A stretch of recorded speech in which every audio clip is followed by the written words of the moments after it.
Śrī Bhakti-rasāmṛta-sindhu. Before we start, let us recite Mangalacharan.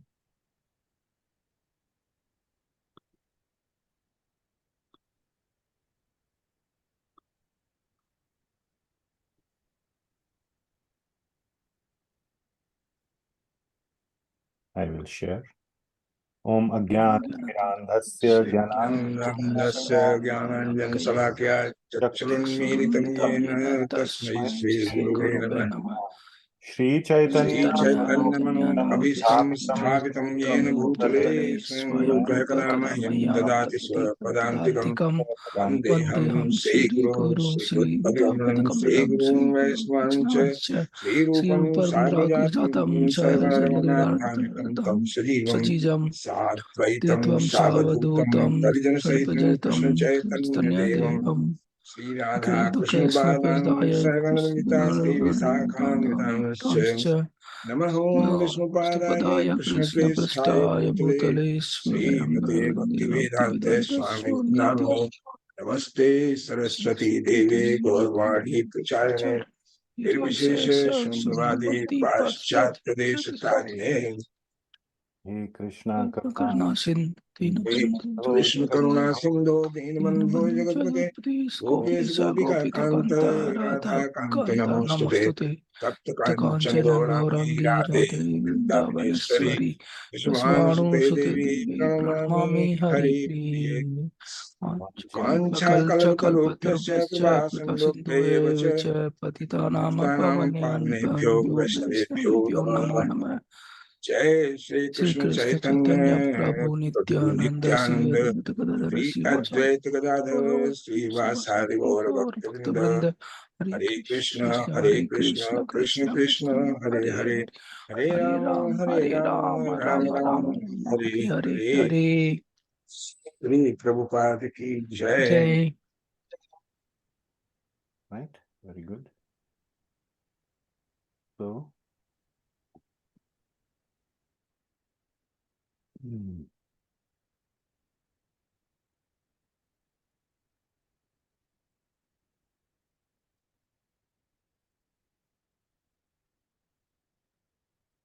okay.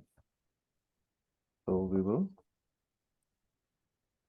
start the discussion on Śrī Bhakti-rasāmṛta-sindhu by Srila Rupa Goswami. The summary study in English written by His Divine Grace Abhay Charanarvinda Bhaktivedanta Swami Srila Prabhupada. Srila Rupa Goswami Prabhupada ki Jai. Guru Srila Prabhupada ki Jai.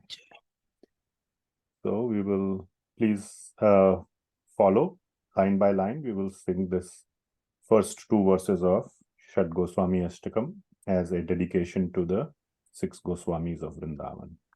Krishna Kirtana Gana Nartana Paro Premamritambo Nidhi Krishna Kirtana Gana Nartana Paro Premamritambo Nidhi Dhira Dhira Jana Priyo Priyakaro Nirmatsaro Pujito Dhira Dhira Jana Priyo Priyakaro Nirmatsaro Pujito Chaitanya Kripabharo Bhuvi Bhuvo Bharavahantarako Sri Chaitanya Kripabharo Bhuri Bhuvo Bharavahantarako Vande Rupa Sanatanau Raghujugau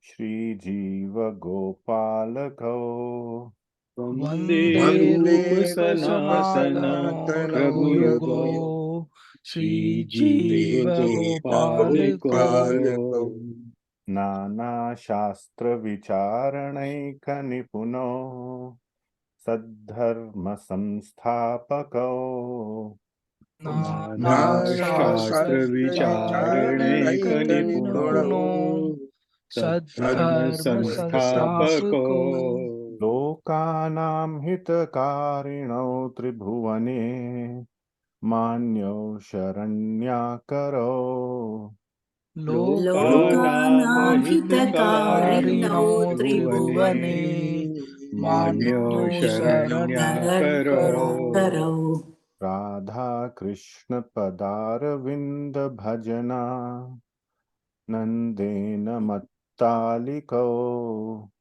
Radha Krishna पदारविंद भजना नंदेन मत्तालिको वंदे रूप सनातनौ रघुयुगौ श्री जीव गोपालको वंदे रूप सनातनौ रघुयुगो श्री जीव गोपालको. Very nice. Thanks.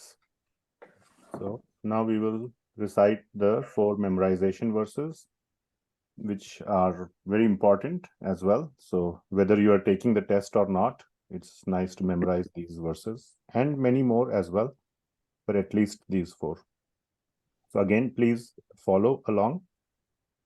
Anyabhilashita shunyam अन्याभिलाषिता शून्यम् jnana karmadyanavritam ज्ञानकर्माद्यनावृतम् anukulyena krishnanu अनुकूलेन कृष्णानु शीलनम bhaktiruttama शीलनं भक्तिरुत्तमा सर्वोपाधि विनिर्मुक्तम सर्वोपाधि विनिर्मुक्तम् तत्परत्वेन निर्मलम तत्परत्वेन निर्मलम् ऋषिकेण Rishikesh ऋषिकेण Rishikesh सेवनं भक्तिरुच्यते सेवनं भक्तिरुच्यते. अतः श्रीकृष्ण नामादि अतः श्रीकृष्णनामादि न भवेद् ग्राह्यम् इन्द्रियैः न भवेत् ग्राम्यम् इन्द्रियैः सेवोन्मुखे हि जिह्वादौ सेवोन्मुखे हि जिह्वादौ स्वयमेव स्फुरत्यदः स्वयमेव स्फुरत्यदः अनासक्तस्य विषयान् अनासक्तस्य विषयान् यथार्हम् उपयुञ्जतः यथार्हम् उपयुञ्जतः निर्बन्धः कृष्ण सम्बन्धे निर्बन्धः कृष्णसम्बन्धे युक्तं वैराग्यमुच्यते युक्तं वैराग्यम् उच्यते. Okay, thank you. So we will go to where we left off last time, which is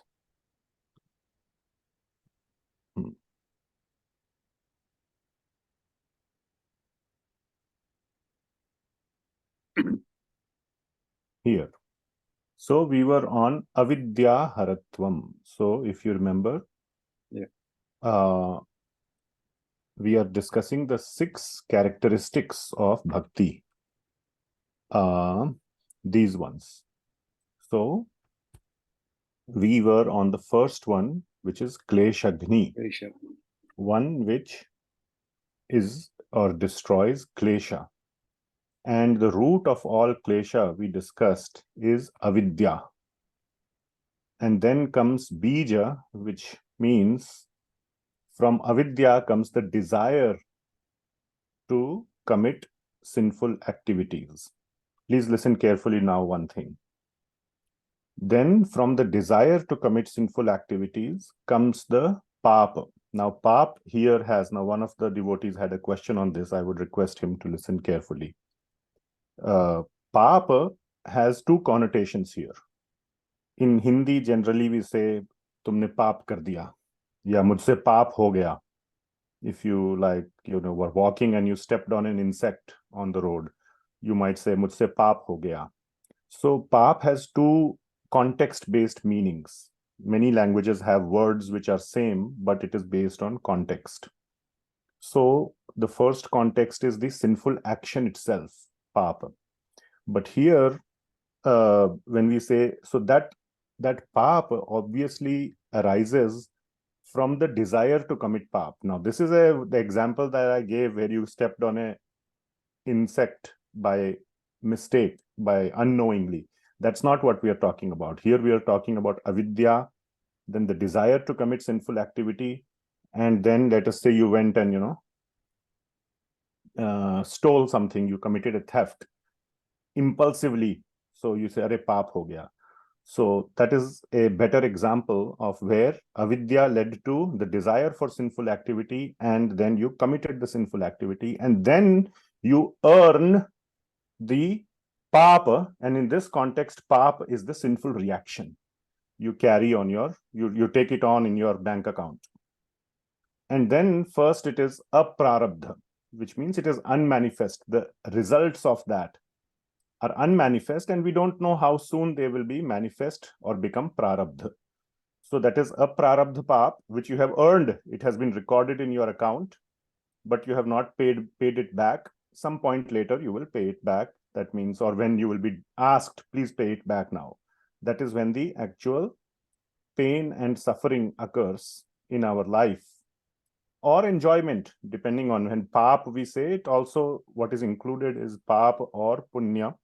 But most, what is this? AI companion? Chandrasekhar Akula is requesting AI companion. I don't know, probably it was somebody pressed a button by mistake. Yes, sorry, Prabhuji, that's my mistake. I just pressed something. Oh, no problem. I just got a pop-up. I didn't know what to do. Okay. So, yeah, where were we? So pap has two contexts. The sinful action is also called pap, and then the sinful reaction that we earn is also known as pap. That is of two types, aprarabdha and prarabdha. So that we discussed all this time. So one of the devotees had a question about it. I wanted to make sure I clarify for everyone in case there is a doubt. Okay. So the root, now when we perform bhakti, we discussed this nice diagram that I had sort of made. This one, all of these three, avidya leads to bija or sinful desires, which leads to sinful reactions. In the middle, there is sinful action also. That only leads to reaction. That is not mentioned here. But bhakti destroys all of these. And today we are going to discuss avidya, how bhakti destroys avidya. And the primary topic that we wanted to discuss today is these 5 verses from Srimad Bhagavatam. These are very, very nice verses. Also, something I highly recommend you memorize. So let us go through these 5 verses of Srimad Bhagavatam from Canto 1, Chapter 2, verse number 17 to 21. And we will see the progressive stages or the steps of how Krishna Bhakti destroys avidya and brings in vidya. So let us see that. So let me go back and share the Veda base. I didn't make slides for these 5 verses, but we will just go from Veda base. So we go to library, we go to Srimad Bhagavatam, we go to Canto 1, Chapter 2, we will go to 17 onwards. Number 17. So let us see number 17, okay? So this says, so in this particular sequence, it picks up from a certain point in the Srimad Bhagavatam. Let me increase the font. Somebody said, please increase the font. So here you go. Hopefully this is clear, big enough.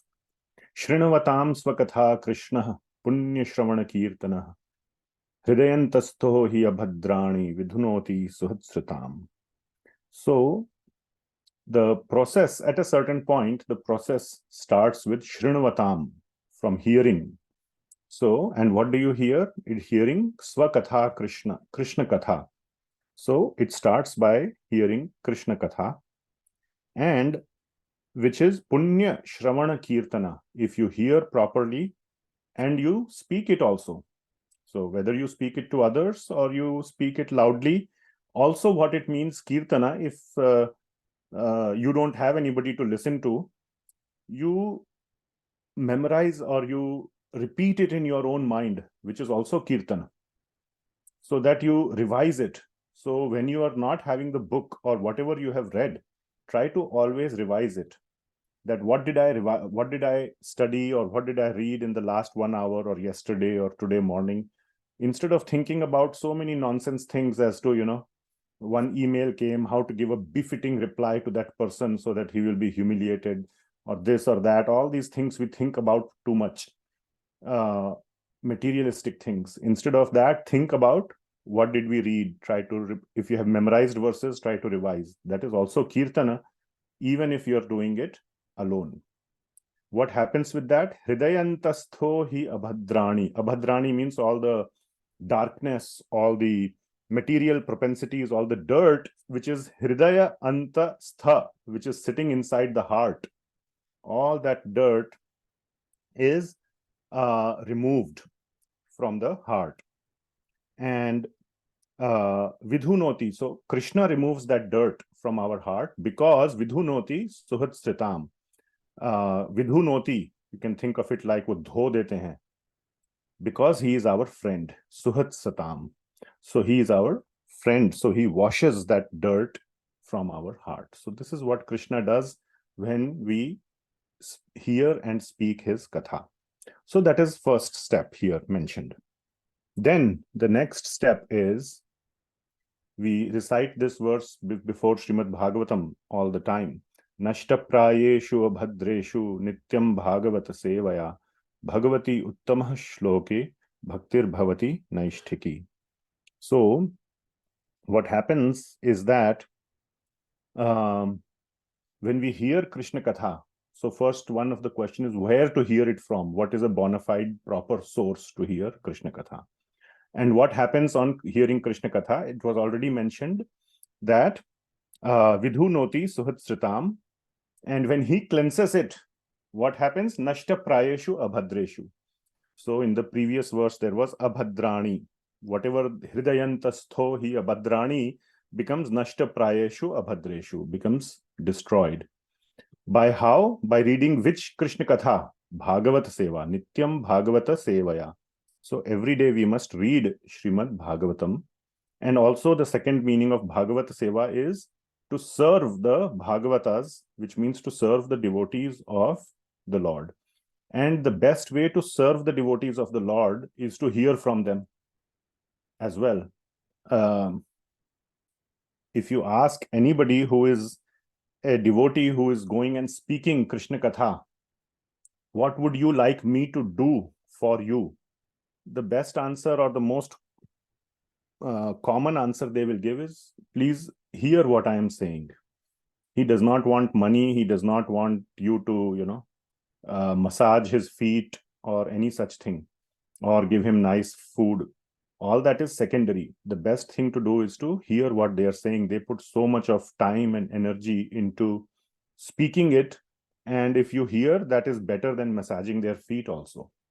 So, Nityam Bhagavata Sevaya, and these Bhagavati Uttamah Shlokir Bhaktir Bhavati Naishtiki. So these shlokas of Srimad Bhagavatam are the best way of hearing Krishna Katha. And then Bhakti is Naishtiki. It becomes situated, it becomes ingrained in the heart. Okay, so that is what is happening. So still we have not come to how avidya is removed. So what we have discussed is by hearing Krishna Katha, the dirt in the heart is removed and bhakti becomes situated. So by reading Srimad Bhagavatam is the cause of bhakti being situated in the heart, not the other way around. So even if you don't like to read, still read. Just like you may not like a bitter medicine, still eat the medicine, the disease goes away. Pitto patapta rasanasya narochikanu. So we don't like the medicine, but it still works. Okay. Then the third one is, now here the effects start coming up. What happens? That somebody also asked, what is the proof, or what is our experiential proof that our heart is getting cleansed? So here, there is a proof point given that our heart is getting cleansed. What is that? Tada rajas tamo bhava kama lobha adayaschaye cheta etair anavidhim sthitam satve prasidati. So what happens is that all these things, rajas and tamo bhav, all these propensities for rajas and tamas, I hope you understand that by now. All of you have been through Bhagavad Gita. So all these rajas and tamasic tendencies, kama and lobha, which are very prominent in the rajas level, passion for material gains. Cheta etair anavidham. So anavidham means that the mind stops getting affected by such propensities. And sthitam sattve prasidati. It gets situated in sattva guna, mode of goodness. So one of the, I wouldn't say it is empirical, or it is like a proof in physics or mathematics, which you can take out a measuring tape. I have a measuring scale here, 1 foot. It has marks. So you cannot measure it like that, but in your heart, you can measure the reduction of rajas and tamas and increase in the mode of goodness. So bhakti increases mode of goodness. You will see in your own heart. And I recommend for many, many people, I have recommended, and I would recommend it here, keep a little journal of things that can move or can show you, have you moved from rajas to sattva? Okay, keep a journal of little incidents that may happen in your life. I don't know if I should share if we have time or not, but recently, a couple of days back,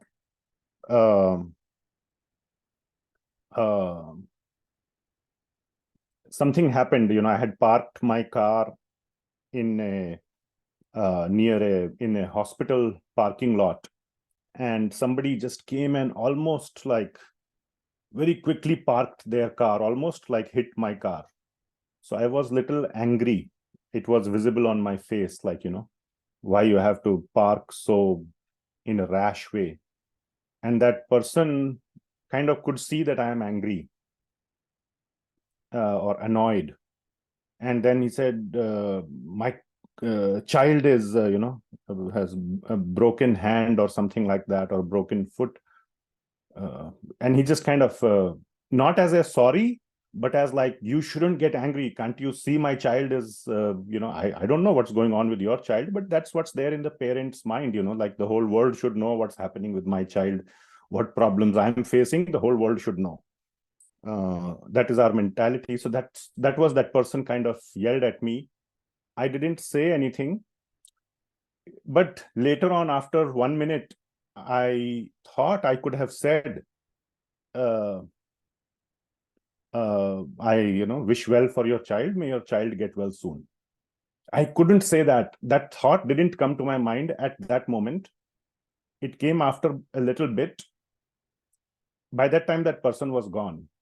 So I kind of sensed in my mind that I have to develop more mode of goodness. I would have, if there was I have some role models who are in mode of goodness in my life.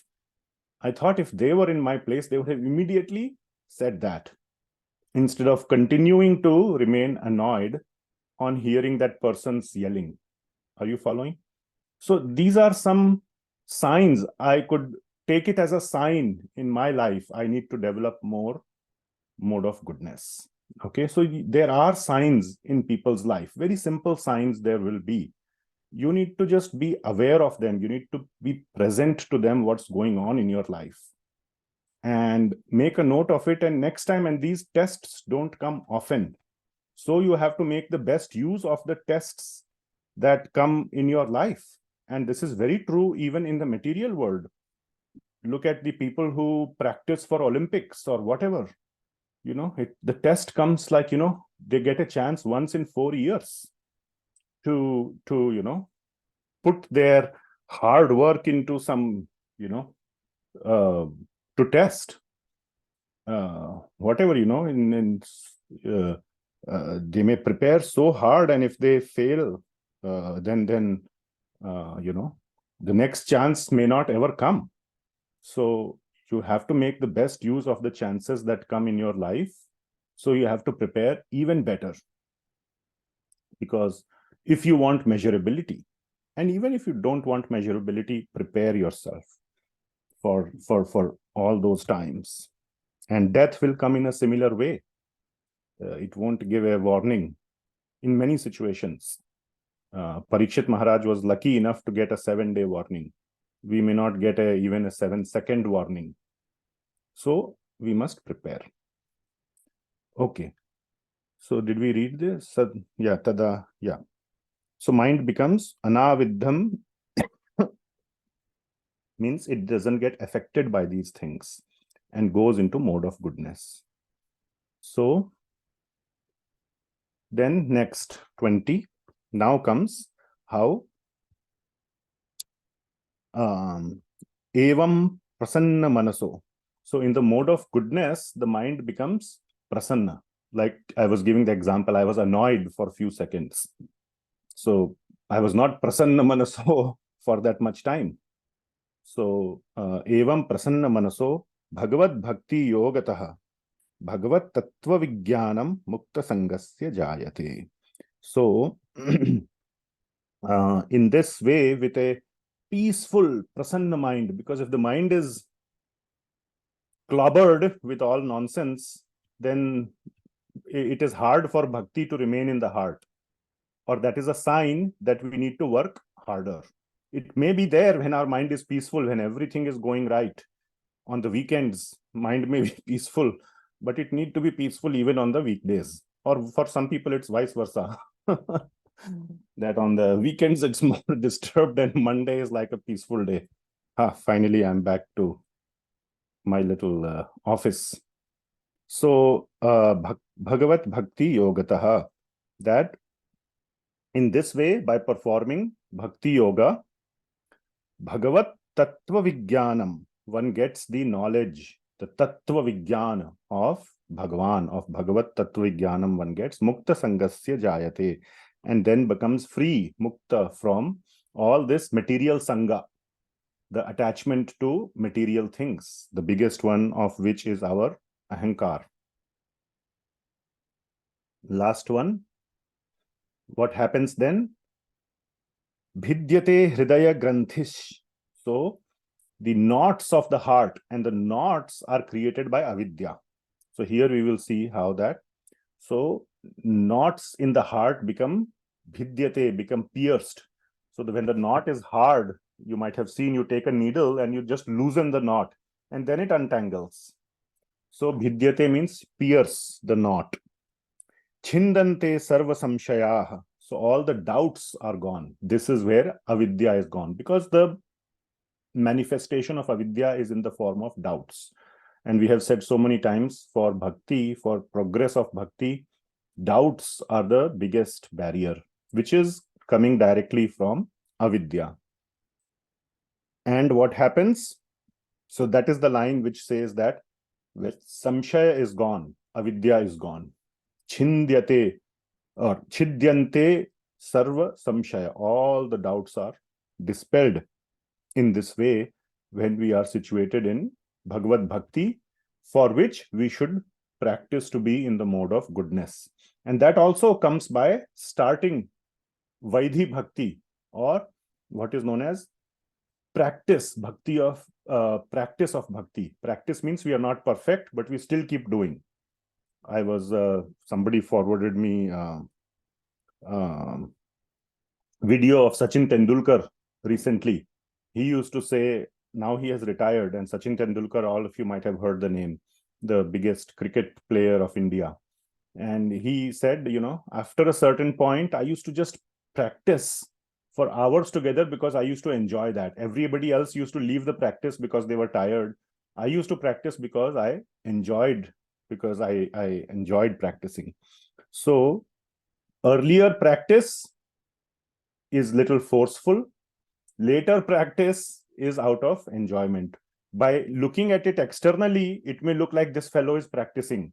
And that is our vision, how we look at it. If we practice for us is tiresome, we will think, oh, he's very dedicated, he's tired, still he's practicing. If our vision is that he's practicing out of love, then we will see as, oh, he's practicing out of love. So it is not evident just by the act, but then one continues to do the practice out of love. And kshiyante chasya karmani. So here kshiyante, all the karma, and here this is the karma, and what we have been studying is papa. That papa and karma here are synonymous. Karma means all the baggage of karma. The prarabdha and aprarabdha, all is kshiyante, is destroyed by this process. And drishta eva atmani ishvare. And one is able to see the Lord, drishta, in the atmani, in the heart. Ishvare is able to see the Lord in one's heart. So that is the process by which by bhakti, our mode of goodness, we get elevated into it, and continuance of that process of bhakti causes all the doubts to be removed. And once the doubts are removed, then we are able to see the Lord in the heart. In short, that's a very quick sort of progression. There are several stages in between, but that's the quick progression. So the point here is that this is showing the proof from Srimad Bhagavatam that avidya is destroyed by bhakti. Right here from Srimad Bhagavatam, we can see that. I will come to the point of proof in just a second.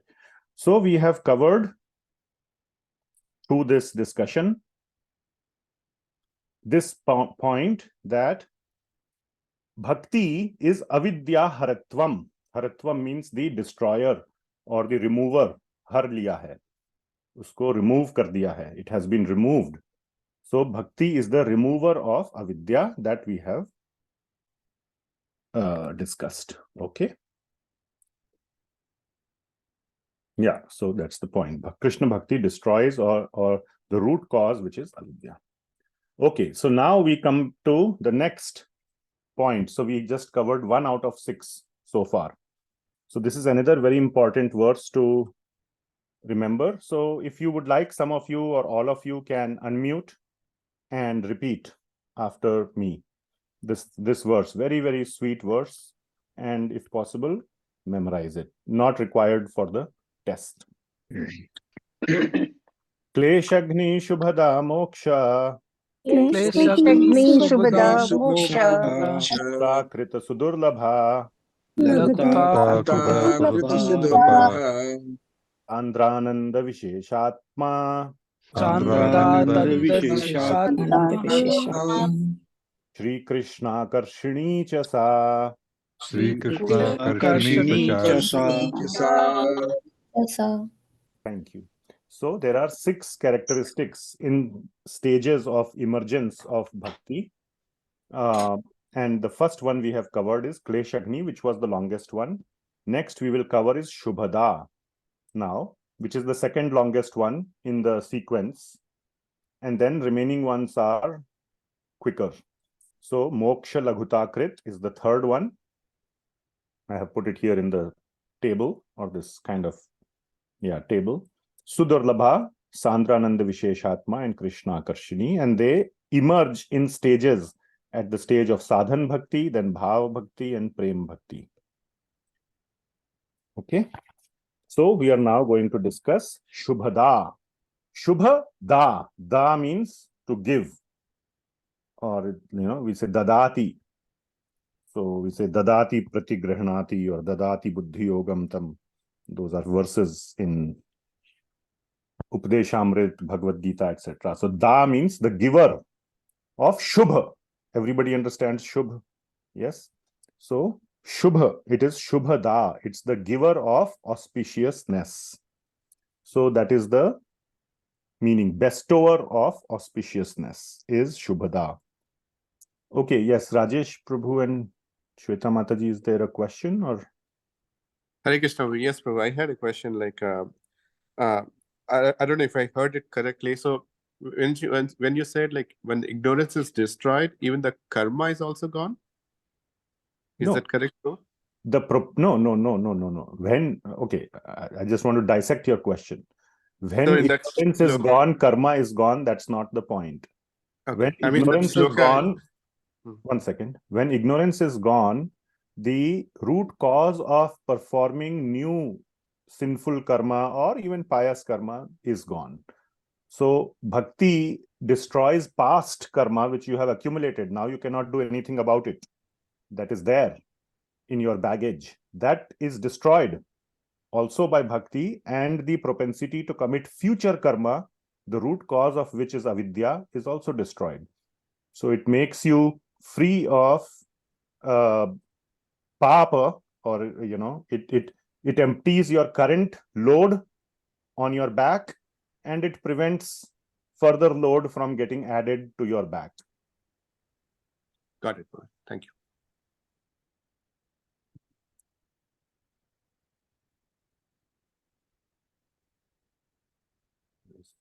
Something in the chat. How to translate klesa?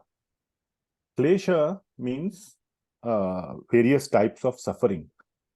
So that is the meaning of klesa. So I recommend, I had covered a couple of resources earlier. Bhanu Swami's translations to Bhakti-rasāmṛta-sindhu have all the meanings. So you can obtain that. It's available for very low cost on Kindle, Amazon Kindle. That one. Klesha means dukkha, kashta. Yeah, okay, yes. And then another resource is this Subodhini, Bhakti-rasāmṛta-subodhini by Gauranga Darshan Prabhu is a nice resource. And there's another resource, Waves of Devotion. It's not available in book form anymore, but I have uploaded a document which is like the text of this in the Google Classroom. So you can, the Bhakti Shastri students can get it from there. Or if you Google for it on the internet, you should also find it. That's what I did, and I found it. It's not a secret. Okay. Śubhadā. So let us continue with śubhadā. So this is the verse. Shubha. So no need to repeat. So I'll just say it. Shubhani prinanam sarva jagatam anuraktata sadguna sukham ityadinya akhyatani manishibhihi. So what it means is, so there are 4 types of, so first of all, by performing bhakti, our suffering, our klesha is gone. Not only our existing suffering, but future suffering, all the other mistakes we do to accumulate suffering, all that is gone. Then it not only just removes the suffering and the cause of suffering or whatever, it brings auspiciousness. So it doesn't remove just the bad, it brings the good. Okay. So this is the second point. It brings auspiciousness, śubhadā. So there are 4 types of auspiciousness described here in one's life. And if you see, there are, all these are the types of auspiciousness that you can think of, what you would want in your life as auspicious. People put a sign in their house called śubh-labh. So śubh-labh means, may I get shubha, may I get auspiciousness. That is the meaning of śubh-labh. So instead of, putting up a sign in your house which says śubh-labh, if you do bhakti, you will get śubh-labh. You will get shubha. You will get auspiciousness. So there are 4 types of auspiciousness described by Sri Rupa Goswami. The first one is, and I have color coded it. I hope you can see the colors. These are the 4 words in Sanskrit which map to these 4 English translations. So one is, one develops affection to all living entities. That is actually real auspiciousness when you start to love other living entities. So that means auspicious has come in your life. And not only that, that you start loving other living entities start loving you. You become affectionate to all living entities. So, you create like a bidirectional friendship. with others. You become their friend and they start considering you to be their friend. That would be very nice. So that is sort of 1 and 2 go together. Then the third one is Bhakti bestows all good qualities. There are many, many, many good qualities and Bhakti bestows all of them. And the fourth one is it provides happiness. So we will go into details of all of these things, all of these points. So that is pretty much all of the verse. Shubhani means there are 4 types of Shubha. And here the 4 types are described. Prinanam sarva jagatam, not just to your family members, not just to your office colleagues. Sarva jagatam, to everyone. You become affectionate, anuraktata, and you develop affection for them, prinanam, to sarva jagatam. This sarva jagatam applies to both blue and red. And then you develop sadguna and sukha happens in your life. And the sages, the wise people say so. So Rupa Goswami has composed this verse. And this section on śubhadā goes from 27 to 32. So 6 verses are there. So I have numbered all of these verses which cover in Bhakti-rasāmṛta-sindhu, all the verses which cover these points. So this is the 27th verse. Then 28th verse will cover, as you can see, both of these points, 28th verse. And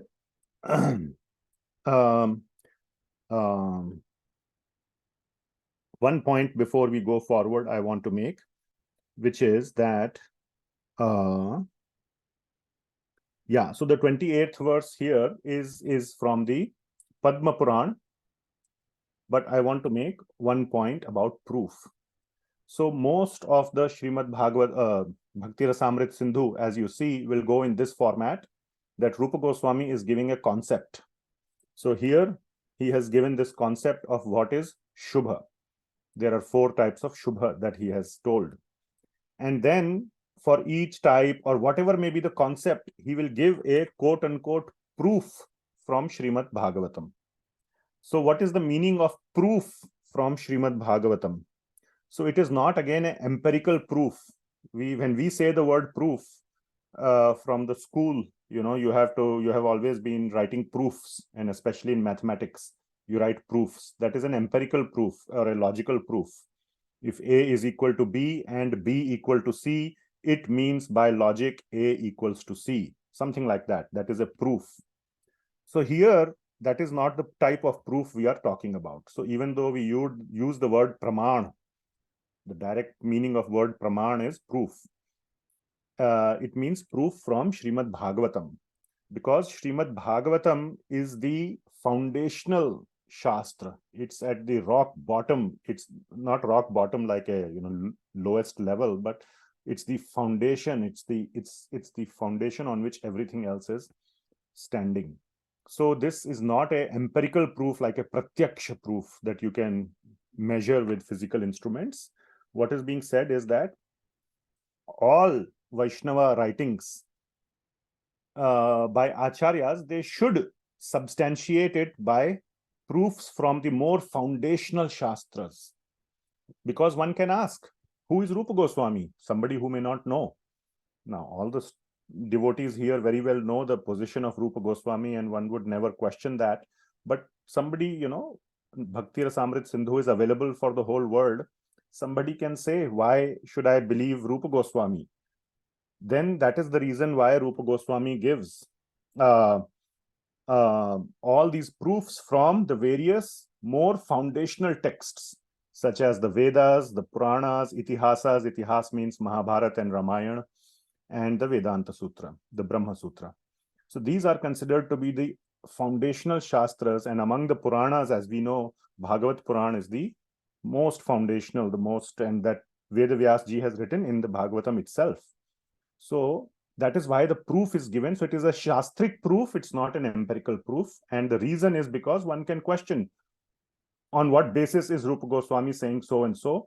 So to convince people, he is giving the quote-unquote proof from Srimad Bhagavatam. So that is the meaning of proof in our context, not a mathematical or a analytical proof.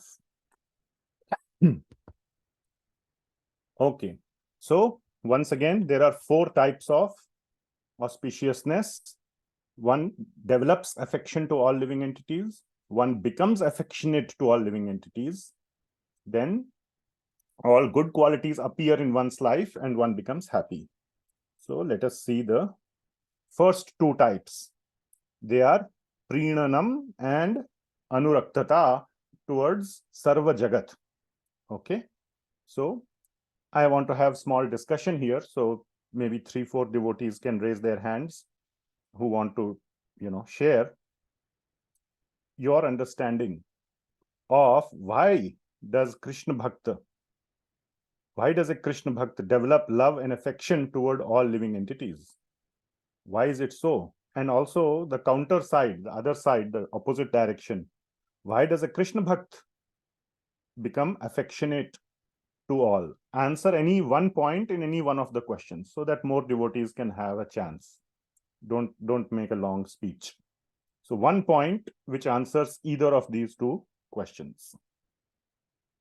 Go ahead, Makarand Prabhu. The Krishna Bhakt develops love and affection towards all living entities because he considers that all living entities are ansha of Paramatma. Very nice. All right. So that's a good answer. Very nice. Yes, Ramakant Prabhu. Tunihchayo sapaka pandita samdarshina Bhagavad Gita. He sees Paramatma in all the entity if he develops the bhakti. That is the. All right. So same answer as Makarand Prabhu before. Okay. Very nice. Good. Yes, Ainesa Mataji. Why does a Krishna Bhakt develop love and affection towards all living entities? Because Krishna wants this from us. Very nice. That's the next level answer. Not just because he sees Krishna in everyone, but the next level answer is because such a person who sees everybody like this, it becomes dear to Krishna. So to make Krishna happy, he does this. Very nice. 12th chapter. Yes, Rajesh Prabhu. Hare Krishna Prabhu. I think it's a natural constitution position of any jiva is to love and serve others. So as we become free of our anarthas, that becomes more and more natural to be affectionate to others. Very nice. So when the covering goes away, then our natural nature, kind of like a AC current, DC current, natural nature comes out. So very nice. Anybody else on this? Everybody spoke on the first point. Anybody on the second one? The reverse direction. Why does Krishna Bhakta become, or why is he affectionate to all? Now, okay, Krishna Bhakta, the first one was easy because he's a Bhakta. He's a pure devotee, so he will love everyone. Why do others love him?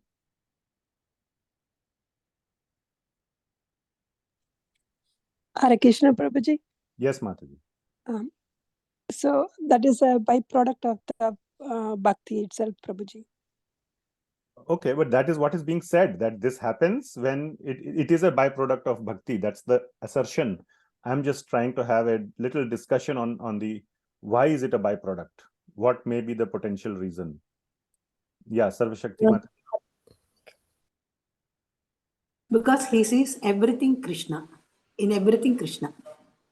Okay, but what about, the question is, what about others? What do others see? Anyway, Sarva Shakti Mataji, go ahead. Hare Krishna Prabhuji.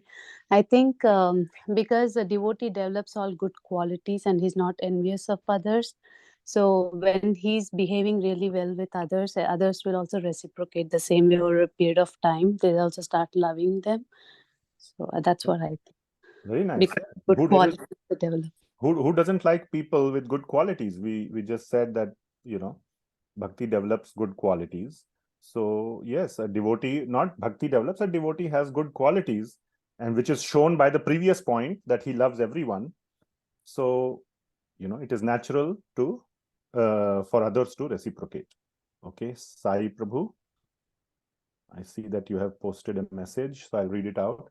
Because Krishna Bhakta loves all, and does not find fault in others, so he is dear to all, as there is no ill judgment, etc., etc. Very true. Yeah, so that's a good point. Let me Surya Narayan Prabhu. Krishna makes others to love the pure devotee. Krishna makes the others. Yeah, very nice. Krishna somehow changes their heart. Maybe, it is not because of something material that they see that we are nice people, so they love the devotees, but Krishna changes their heart as well. Very nice. Okay, we will move forward. Okay. Thanks for that good discussion. I think you all covered many of the nice points, or all of the points actually. So I have mentioned here that in the commentary by Srila Jiva Gosvami, he mentions this particular verse from 4th canto from the Dhruv Maharaj pastime. And then the next verse, basically it says the same thing, that bhakti causes the living entity or the bhakta to be to love all the living entities and vice versa. So that's basically both those verses are saying that, which becomes pramana from the Bhagavatam and Padma Purana for this point. So I listed down some of my points that that why does a bhakta see or love other living entities? Because he sees all living entities as Krishna's children. That's what many of the devotees said. And another point that was said is because Krishna likes it when we see others like that. I didn't write it, but that's another very nice point. Then on the other direction, why do others become affectionate to a devotee? Because a devotee loses all sense of I and mine, which is the fundamental barrier of friendship, ahankar. So when you have nothing to hide, no duplicity, and you're not attached to anything, not even to the fact that, if I am doing Krishna Bhakti, you should also do Bhakti. Bhakta will never force or impose his preferences or his thoughts on others. So this makes others become attracted to a devotee. And also what a devotee does is that he offers his own object of love, which is Krishna, to everyone, without two things, without a sense of proprietorship or gain. So these are important points. Proprietorship means like, I can give you Krishna Bhakti, or I am somebody special who has come here to give you Krishna Bhakti, as if like, no, not even with that intention, not with the intention of holier than thou or anything like that. He's just simply sharing very genuinely, and there is nothing to gain. That there is no, if you take up Krishna Bhakti, I will become more dear to Krishna. Even that is true though, but he doesn't do it for that reason. So basically there is no material motivation, there is no motivation at all, ahaituki. And as someone said, ultimately the reason is because Krishna likes it. When Lord Krishna is pleased, then the entire universe is pleased. Everybody is pleased. This is again a proof. This is directly from Srimad Bhagavatam. So these are the reasons why a devotee becomes dear to others and others become dear to a devotee of the Lord. Okay. Next, we will go into the next type of shubha, which is sadguna. So here there is a very sweet verse from the Srimad Bhagavatam 15th.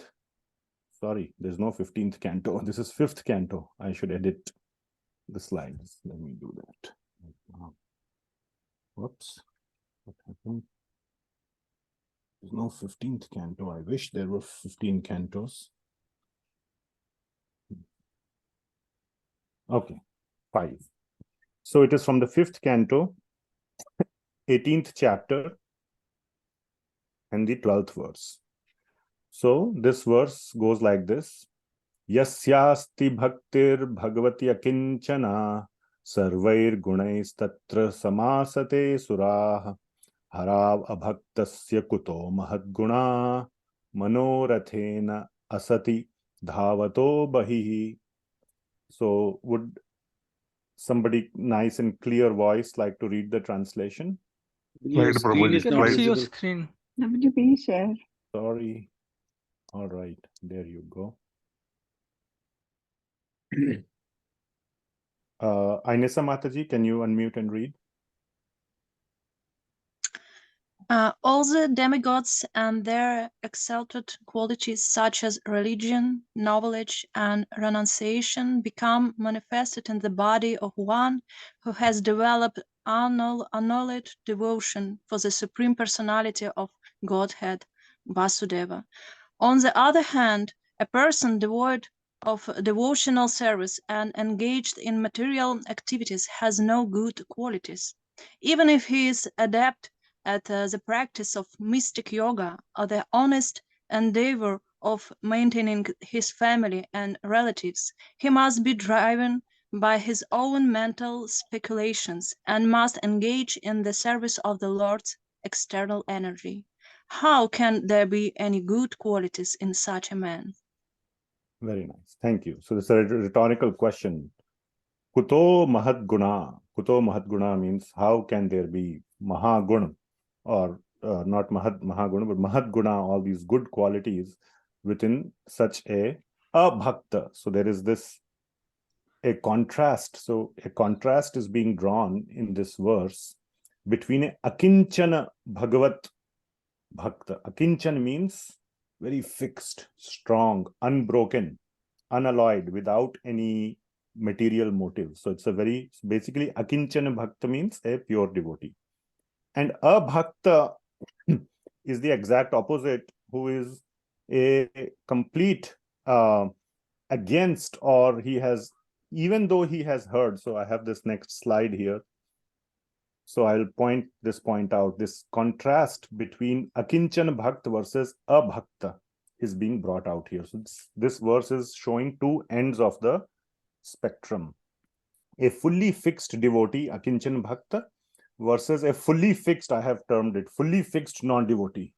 Like, he's a pakka non-devotee. And why it is being said as pakka non-devotee, fully fixed non-devotee, because we see this word here, mano rathena asat dhavato bahihi. Asat means everything that is material.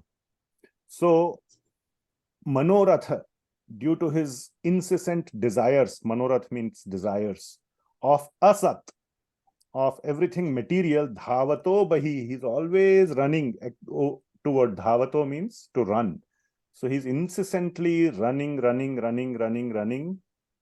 behind all material sense gratification. So that is the meaning, or that is the not meaning, or that's the other end of the spectrum that is being portrayed in this verse. And on the other end of the spectrum is a complete fixed devotee, ankinchana bhakta. So what happens that in this contrast that is given, a person who has no inclination of bhakti and maybe even antagonistic to bhakti or bhaktas, so pretty much like a demon, like Hiranyakashyap. He was not only not a bhakta himself, he was against the bhaktas. Prahlad, he tried to kill him. So like that, antagonistic, despite hearing about it. That is the kind of person that has been shown here. Even though they may have good qualities. Now it is possible that such a person has good material qualities. Sooner or later, he will go from sadguna to durguna, bad qualities, if not already into it. Because of what? Recall the Ishavashyam verse. Who remembers the verse without looking? Can somebody recite?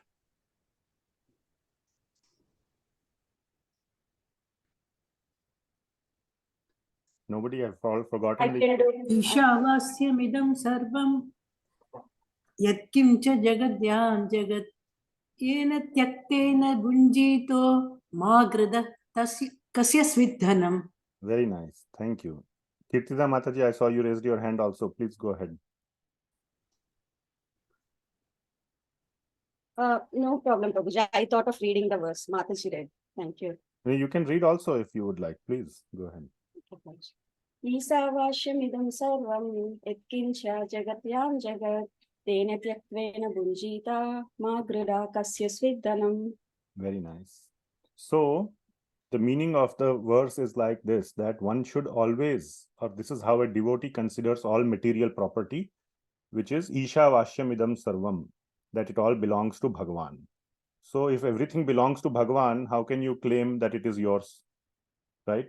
So by definition, if everything belongs to Bhagavan, it means it is not yours. So Ishavashyam idam sarvam, everything in this jagat, okay, is Ishavashyam idam sarvam. What's the next line? Ishavashyam idam sarvam yat kincha jagatyam jagat.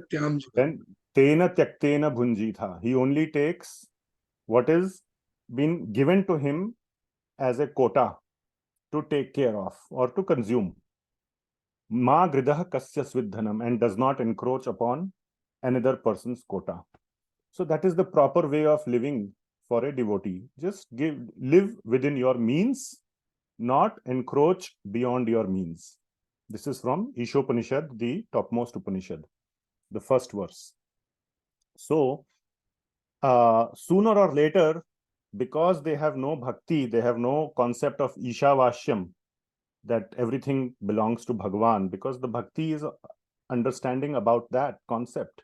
So sooner or later they will think, I should, grab somebody else's property. And that is where the cycle of sin starts. The cycle of sin basically is what? It is not remaining within your limits, breaking your limits. That is sin. So that is the actual sin, not punya, that is papa. So a big part of papa, or pretty much all of papa, comes from that avidya, that Ishavashyam idam sarvam, everything belongs to Bhagavan. Anyway, so this verse is talking about these two extremes. So the point here being made is that sadguna, these good qualities, cannot come in somebody who is not a bhakta, because sooner or later he will fall into bad qualities.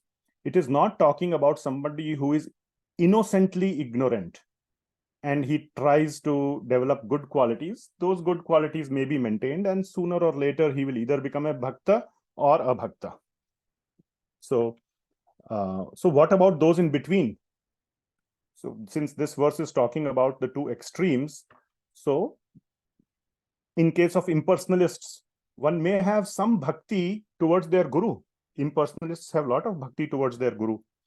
And many people in between have some concept. Very few people are in this sort of demoniac category, who even after hearing about bhakti are actively rejecting bhakti or rejecting Krishna. So who have some bhakti towards Guru or Krishna, to that degree, good qualities may manifest in them. Okay, so this is for the people in between. Now the question becomes, why do good qualities come in the life or in the consciousness of a devotee? The first three bullets answer this question. And this is directly coming from a commentary to this verse by Sri Jiva Gosvami to 1.1.29. So Jiva Gosvami writes this commentary that by Krishna Bhakti, as you all know, the Lord becomes subservient to the bhakta. Okay, the Lord becomes, subservient to the bhakta, and because the demigods, the devatas, the suraha. So in this verse there is suraha. If you see, did I quote the verse? Yeah, suraha. Sarvair gunais tatra samasate suraha. Because all the good qualities are in the demigods, in the various devatas, because they are the carriers of these good qualities. These are the good material qualities we are talking about, the satguna. Remember, mode of goodness, which is also at a material level, but it is having all good qualities like truthfulness, peacefulness, all these things, cleanliness, purity, etc. So non-violence, ahimsa, and all those things. So these are the ones, the devatas bestow those good qualities, and those devatas are subservient to Krishna. Krishna is becoming subservient to the bhakta. Naturally, the bhakta will get everything that the suraha, the demigods have to offer. So the demigods happily offer all their benedictions to a devotee of Lord, because they are the devotees of the Lord. So they offer everything to the devotee of their Lord, which is Krishna. And so that is the reason why good qualities develop in a devotee. Okay, so we have covered good qualities, how and why they develop in a devotee's consciousness or in a devotee's nature through bhakti. So again, you can see Krishna is the cause. Because Krishna came in their life, good qualities come in their life. And last one, which is covered over 3 verses, 3 short verses, is sukha. So sukha means happiness, and bhakti gives happiness. So Rupa Goswami is again describing 3 types of happiness. The first, so these are the 3 types of happiness. Vaishayikam. So from Vaishayikam means Vishaya. So Vishaya, as you know, is objects of sense gratification is known as Vishaya. So in Bhagavad Gita, the word Vishaya comes so many times. So means happiness that comes from material things. So that is called Vaishayikam, happiness given by the Vishayas, by the material things. The second happiness that comes from mukti or moksha or the Brahman realization. And the third happiness is coming from Ishvara, of being a devotee of Ishvara. So among these 3, obviously, as we understand, the highest is the Aishwaram. This is not Aishwaryam. Aishwarya is a different word. Aishwaram means happiness from Ishvara. And Brahmamam means happiness from mukti or moksha or Brahman realization. So these are the 3 types of happiness in increasing order. Material happiness, and the remaining 2 are spiritual. The second one is from Brahman realization, and the third one is from bhakti. So again, proof is given for this statement that these 3 types of happiness, and among them the highest one, which is Aishwaram, is coming from bhakti to Bhagavan. So this is a proof from Tantra Shastra, where Lord Shiva is speaking to Mother Parvati. So Tantra Shastra, there are various categories of Shastras. One of the categories is known as Tantra Shastra.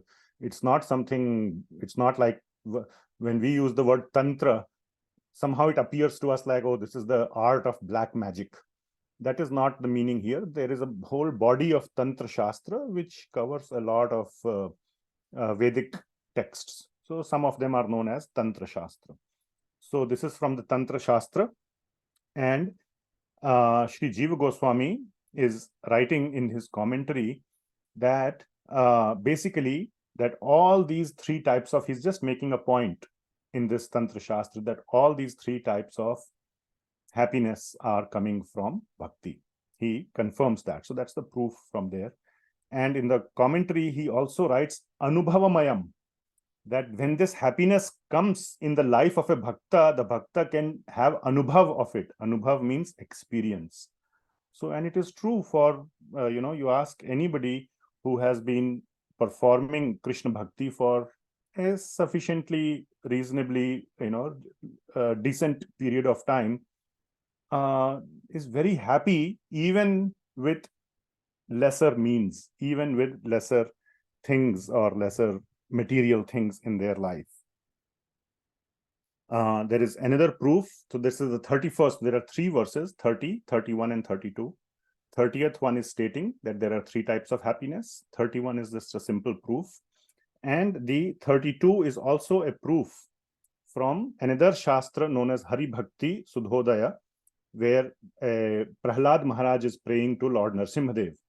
So Prahlad Maharaj says that, I'm just quoting the Sanskrit here, may I have firm bhakti to you.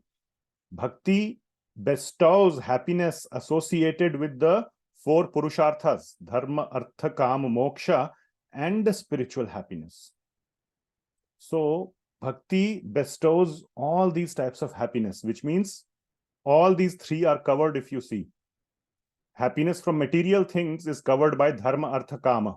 That is what everybody is accustomed to do. You know, you do your hard work from 8 to 5, you put in your 40 hours of work, you get your money, salary, and you enjoy. That is the cycle of dharma, artha, kama. Then the next level is the moksha. So you can also go to the level of moksha by making spiritual advancement through jnana yoga, dhyana yoga, etc. And finally, it also gives, this bhakti gives spiritual happiness or aishwaram. So Prahlad Maharaj is making this statement to Lord Narasimhadev, which becomes a proof of this point.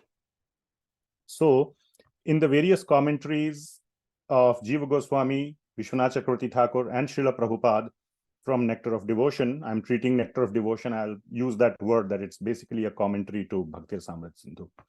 So many points are being made. So one of the points being made is, what is the highest material happiness, highest level of material happiness? It's not being the #1 billionaire. Okay, there is something higher material than that, and that is known as the siddhis, the mystic perfections. There are 8 types of siddhis, as it is called. I will not go through the list. In Nectar of Devotion, in your textbook, you will see Srila Prabhupada has listed few of those, like laghima, ahima, garima, and so on, like becoming invisible or becoming very small. Laghima, you can become very like Hanumanji. When he was going to enter Lanka, he became so tiny, none of the Rakshasas could see him, and he easily went into Lanka. Or he could become very big also, if you remember, when he was jumping over the ocean. So even though Hanumanji is a Shuddha Bhakta, he's nothing else but a Bhakta, but Bhakta has all these mystic powers also by the grace of the Lord. So there are so many examples of this in the Shastra, where like Haridas Thakur, he was being beaten. He was not feeling the pain. The guards requested him to die. He died. He kind of transformed himself into a dead body. They tested him that he is fully dead, whatever examination they did, and they threw his body in the river. After some time, he came back to consciousness and swam. He swam again. So there are so many examples where the devotees have these things. So the highest, what the point being made is that is the highest level of material power that one can have in their life. Many of these, Srila Prabhupada says, modern science has achieved many of these. Like one of them is like being able to fly in the air, or even become lighter than air so that you can go into space. Now that part we have achieved it. One of the siddhis is to reach the moon or touch the moon. That also we have done. We have touched many things more than the moon. Maybe, if you consider the rovers, we have reached Mars and so on. So that the question that Srila Prabhupada very nicely poses is that, are these material siddhis, even if you get the material siddhis, these mystic siddhis, are they any good? And we can get a sense of it. We may not have those siddhis by chanting the mantras, but we have all these technological advancements. Has it elevated the level of happiness in the world? I don't think anybody would agree that it has elevated the level of sukha. So even though bhakti gives all kind of this sukha, if it is not used in the proper way, then it is useless.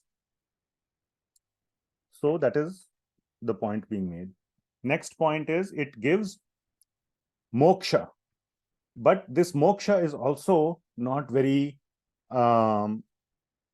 enjoyable or relishable to a bhakta, because moksha provides sukha. There is this very famous verse in Bhagavad Gita 18:54. What is that? Brahma bhuta prasannatma na shochati na kankshati samah sarveshu bhuteshu mad bhaktim labhate param. So in the Brahma bhuta stage, one becomes prasannatma, one gets the bliss. So there is this bliss, but Jiva Goswami writes that it is Ananda, but it is not Paramananda. Because this bliss is bland. There is no variety, there is no seva of Bhagavan. So there is bliss, but it is a bland kind of bliss. Now, I cannot explain it. I have no experience of Brahman realization. If I was Brahman realized, I wouldn't be giving a Zoom class. So, but it is said by Jiva Goswami that it is not relishable. It is not Paramananda. So for a pure devotee, happiness is achieved in Lord's seva. And Srila Prabhupada gives a very nice example of this very simple devotee who was very poor. His name is Kolavecha Sridhar. How many of you have heard his name from Chaitanya Charitamrita? Many of you might have heard. So he sold banana leaves for a living. Now you can imagine how rich a person selling banana leaves for a living would be. And he would use still out of his earnings, 50% of his earnings he would use for activities of Krishna Bhakti. And the 50% for family maintenance. So Lord Chaitanya would often visit him and have very sweet pastimes with him, because the Lord is dear to his devotees. So one time the Lord offered him great opulence and he declined.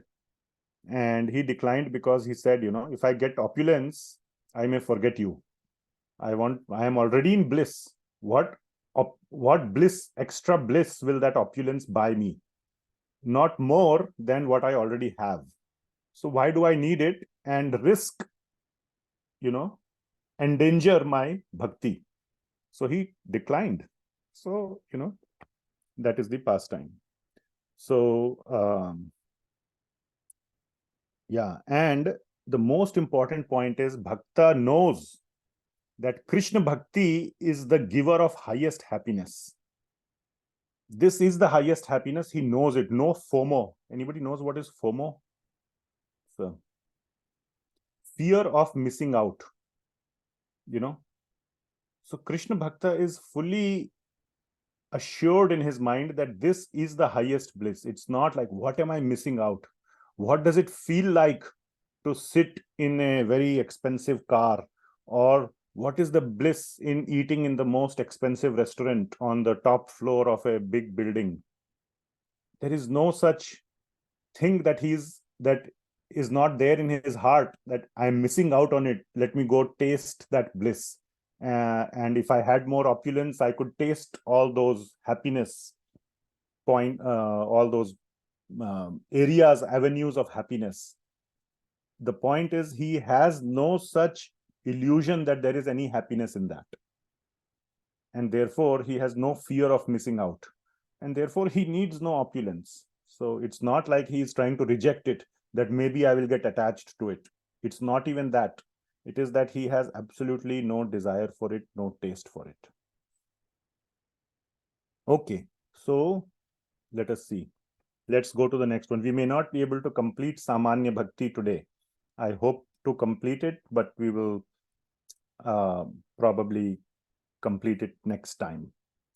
So next, so now we have covered 2. So once again, our verse, this is our index verse, 17th verse. Remember this verse number 17.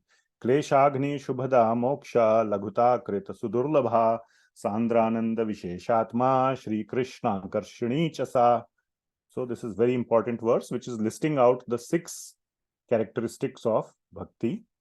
And the third one is moksha laghutā krit. It is being split into 2 lines. Moksha laghutā krit. So you can probably understand what it means, that it makes moksha look small. There is this nice joke, or not joke or something, a teacher draws one line on the blackboard and says to the students, without touching this line, how can you make it smaller? So make another big line. So the student says, without touching, he takes the chalk, doesn't touch that line, but draws a much longer line next to it. Higher taste. So because of that longer line, the presence of the longer line, this one becomes smaller. So don't mistake me. Moksha is great. Of course, getting liberation, we should never disrespect those who say that we are, trying to attain moksha or whatever, maybe their practices, their path, whether they are on the bhakti yoga path or jnana yoga path. It's a noble goal. At least they are not running after, as they say, wine and women. So it's already a very noble goal, but even that is diminished, or that becomes small in the presence of bhakti. As you can see from the example of Kolavecha Sridhar and so many other devotees who say that I don't want moksha, I just want to serve you. So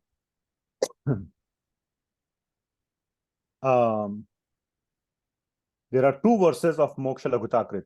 So now you can see the number of verses is reducing.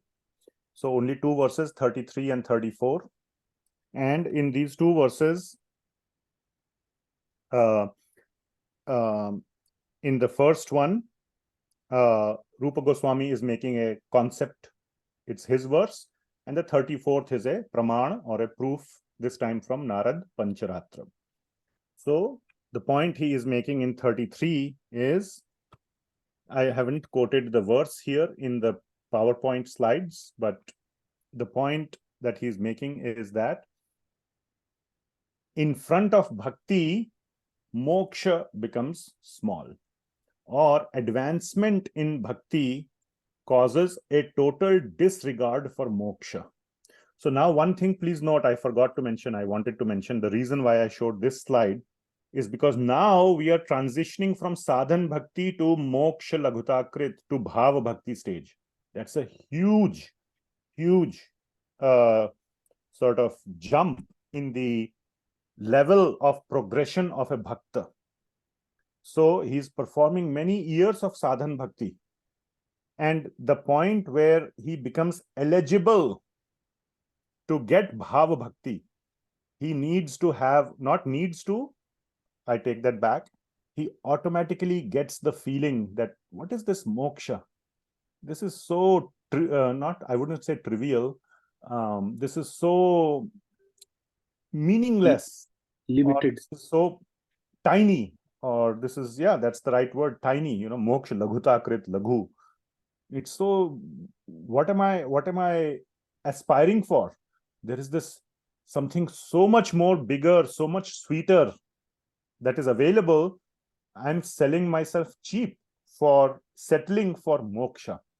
When that feeling comes in the heart of a devotee, that means he is getting into the bhava bhakti stage. So it's a very advanced stage. So don't expect it to happen like, in 6 months or even, maybe 6 years. It will take time to get to the stage of bhava bhakti, maybe next life, but depends on our seriousness. The next topic we will talk about that, sudurlabha. It takes long time. Durlabh means, sudurlabh means it's very hard to attain. Sudurlabh means very, very hard to attain. So that's what when we will discuss how hard it is. Yeah, it's 7:26, may not be today. We'll introduce the topic, but so the 2 points, 2 examples are given that these purusharthas, now we all agree that dharma, artha, kama is at a material level. So yes, we agree to that is lower. Moksha, that is the 4th purusharth. Moksha, so it says, this verse says that these 4 become like a blade of grass, and among these 4 the highest is moksha. That also becomes like a blade of grass in front of a tall tree. That is the comparison that is given. So you can see how the devotee who has become very serious, he is coming to the bhava bhakti stage, begins to see moksha like so tiny. And what is said is that moksha feels, if moksha was personified, moksha feels ashamed to appear in front of personified bhakti. Okay, so there's another nice verse, the next one, which also shows this in a nice way. So here are some points that I gathered from the commentaries and some lectures, etc., that upon the completion of the sadhan bhakti stage, that is when one goes into the bhav bhakti stage, very, very high level of bhakti, one begins to see the meaninglessness of moksha. Now, I again warn you, don't get into this mode right now. Maybe some of you are, but I am definitely not at bhav bhakti stage, far, far, far from it, many lifetimes away from it.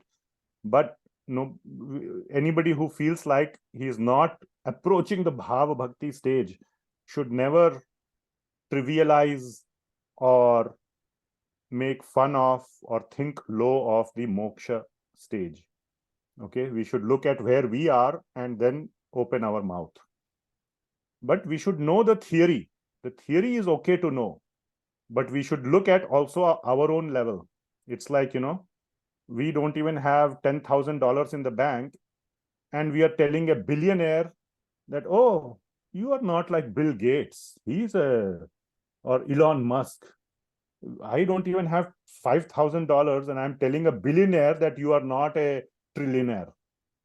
At that point, for this small little person, it's, whether it's 9 zeros or 10 zeros or 11 zeros, it's just like too many zeros to count anyway. So that is the point, okay?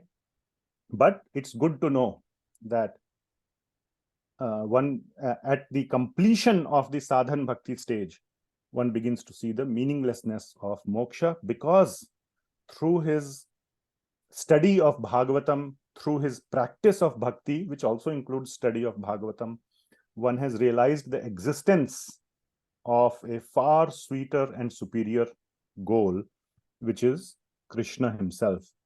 And that sweetness, that of moksha, whatever the sweetness that prasanna, that brahmabhuta prasannatma, or that happiness that one could get in the moksha stage, a bhakta is already tasting it, like Kolavecha Sridhar. Why would he want moksha? What extra he will get on moksha? Nothing extra. That happiness he is getting right now. So why would he care? And the bhakta now aspires to develop bhava for Bhagwan. Bhava means deep love for Bhagwan, to deepen that sweetness. Okay. But attaining that bhava stage is not easy. It is not immediate. But the bhakta happily waits, because he knows that the process on which he is already very sweet for him. He stays on the process for its existing sweetness, not like he's waiting in a queue in the hot sun to get some candy. So he's already in a very sweet place, and he's just enjoying that, and the time just passes without him having to face any misery or suffering. So now so here is another very sweet verse from Sri Narada Pancaratra, again proof. So it says, Hari Bhakti Mahadevya Sarva Muktyadi Siddhayah Bhaktyashadbhutastasyas Chatikavad Anuvratah Chetikavad Anuvratah. So by Hari Bhakti, which is like a Mahadevi, you can translate it as a queen, or the topmost queen, or the topmost demigod, goddess, or whatever. All these other things like Sarva Mukti Adi Siddhi. So Siddhis are material, and even Mukti are like maid servants. Anuvrata, Chetikavad Anuvrata. They are following. Anuvrata means to follow. So they are following the queen. So the moksha and the siddhis are compared to maid servants of the queen Bhakti, Hari Bhakti, of Krishna Bhakti. So that is the 34th verse, which is a proof that how moksha, etc. are laghu, are small in front of bhakti. That is moksha laghutā krit. So that is the third characteristic of bhakti. Now we come to the fourth characteristic of bhakti, which will take long time. Not long time, at least 20 minutes to cover. So we will pause here. Just a quick point, I will give a teaser for next time. Like in every, end of every episode, you have a teaser for the next episode. So the teaser is this, that Sudurlabha. So we will continue from here. Sudurlabha. Bhakti is durlabh. It not just durlabh would have been hard enough. Sudurlabh means very hard. So again, 3 verses for this, 35, 36, 37. So bhakti is sudurlabha or bhava bhakti, not sadhan bhakti. Sadhan bhakti is easy to get into it. Nobody can stop you from performing sadhan bhakti. And that itself is so great. Kleshagni and śubhadā. One could just do bhakti just for these 2 reasons. There is, nothing left as a material person more to aspire for. Just those 2 are enough. But when become advanced, then other benefits unfold and the bhakta aspires for those. So the next level is hard to obtain. Okay, and that is the bhava bhakti stage. So that is sudurlabha. And bhava bhakti is difficult to attain in 2 ways. And you will see a very strong, I would say, paradox or a contradiction or a mind-boggling argument by Rupa Goswami. So Rupa Goswami is making this argument. Please see. Okay, and I will leave it here as a teaser. Of course, you can read in the Nectar of Devotion textbook. Srila Prabhupada has explained nicely, or in the Bhanu Swami's translations. But I will leave you with this teaser. That first of all, why it is difficult to obtain, this is easy to understand. If it is undertaken in great quantity, but no quality, right? So you are doing so much quantity, but in your heart, there is no quality. You're like, maybe it is like you're doing forcibly or to look good to your co-devotees. Oh, this devotee has donated so much money. So when you write a check, you're writing it in front of everybody, or something, you're, making a big, whatever may be there, but there is no asakti, no attachment in the heart. So it is external. So obviously, so that is very nice. You're still giving your, time, effort, energy, attention, money, whatever. That's very nice. But it is not out of attachment to Krishna. It is for some other means, for some other motivation. So bhava bhakti is difficult to attain. Understood? Right? And that's obvious. Do you agree? It's kind of obvious. Even we all understand that, hey, quality is very important. It's not just quantity. But even if undertaken with attachment, it is not immediately attained. Are? There should be a if, then, else. And then there should be like, okay, in the else section, you have the solution. Okay, if I do without quality, I don't get it. But if I do with quality, I should get it. Here, if you, for the software engineers, the code in if and else is the same. What is the difference? If may be wahi hai, else may be wahi hai. You don't get it without quality, you don't get it with quality. So it's not that you don't get it, it is not immediately attained. And we will unpack this. Our acharyas have written very long commentaries. The verses are only 3, but commentaries are long. So we will cover this next time. I will leave you with this teaser for next time. Okay. Okay, so let us pause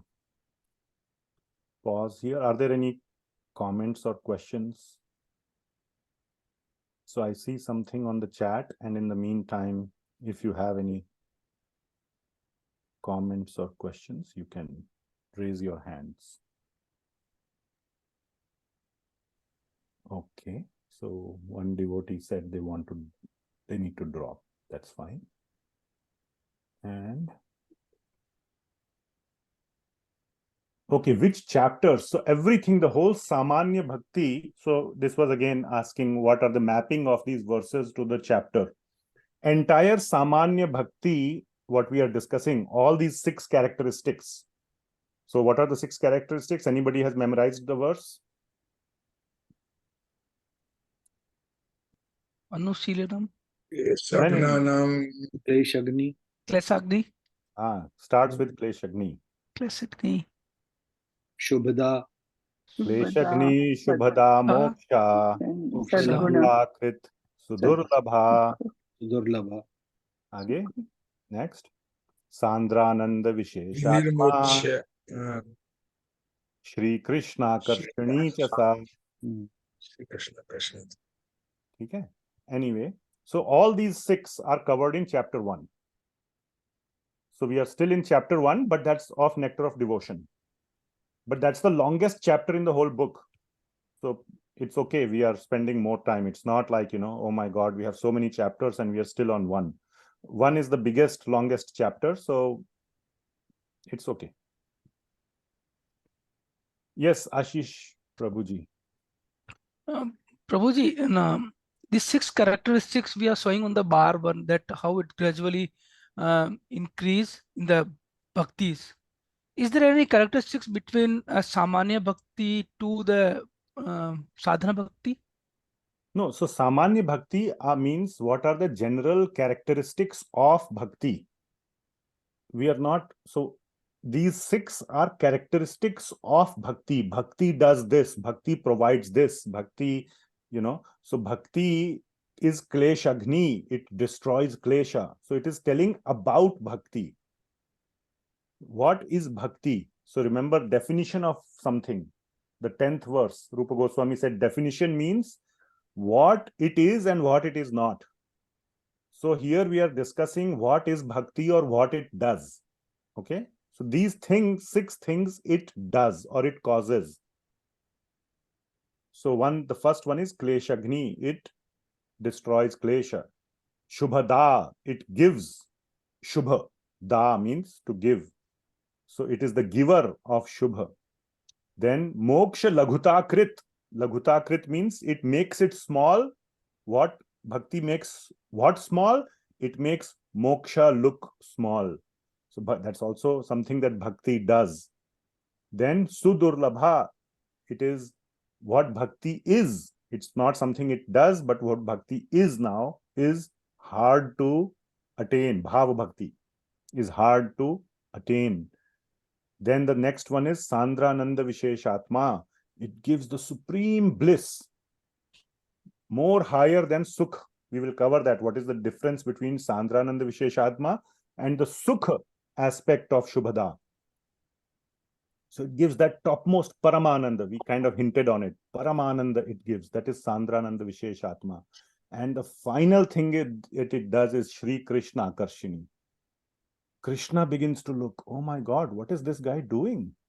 I need this guy in my life, Krishna says. Hey, please come, you come in my life, I need you. We are saying, Krishna, I need you. Krishna begins to say, I need you. That is Shri Krishna Akarshini. Krishna begins to want you. That is beyond Bhava Bhakti? What Bhakti does, it causes Krishna to be desperate for the devotee. So these are the 6 characteristics of Bhakti. So now what is your question?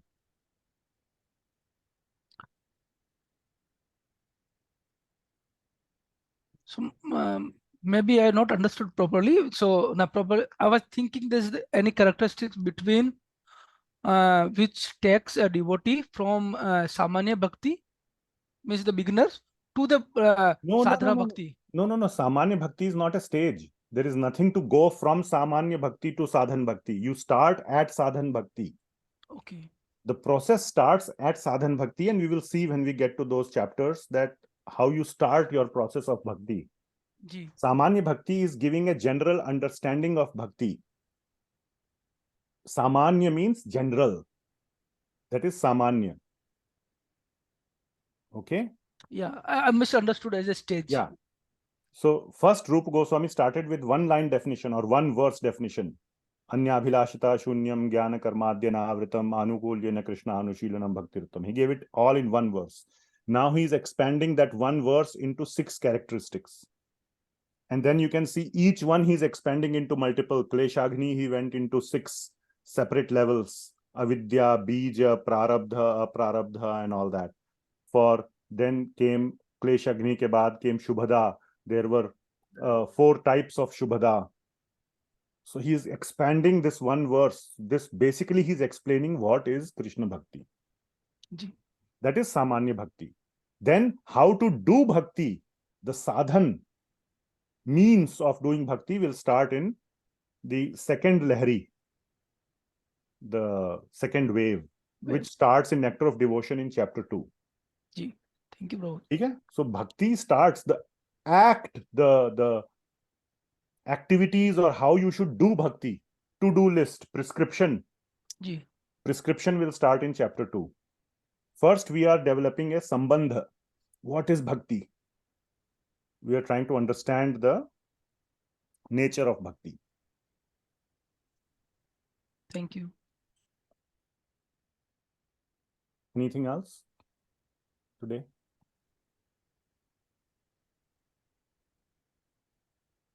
All right, we will close here then today. I didn't want to start Sudurlabha because it is long discussion. I could not have finished it in like 5 minutes. It takes longer time, so I didn't want to go deeper. So we will see you all next time. Hopefully, I don't know the schedule. Most likely we will have. I don't know what's going on. My wife is not here, so yeah, we'll keep you posted on the announcement. Thank you very much. Thank you. Srila Rupa Goswami Prabhupada ki Jai. Srila Prabhupada ki jai. Jai. Thank you, Prabhuji. Thank you. Thank you so much. Hare Krishna. Thank you, Prabhuji. Hare Krishna. Krishna. Thank you so much, Prabhuji. Hare Hare Krishna. Krishna, Prabhuji. Hare Krishna. Hare Krishna, Prabhu. Hare Hare Krishna. Hare Krishna, Prabhuji. Thank you, Mataji. Thank you, Prabhuji. Hare Krishna, Prabhuji. Thank you. Thank you. Hare Krishna.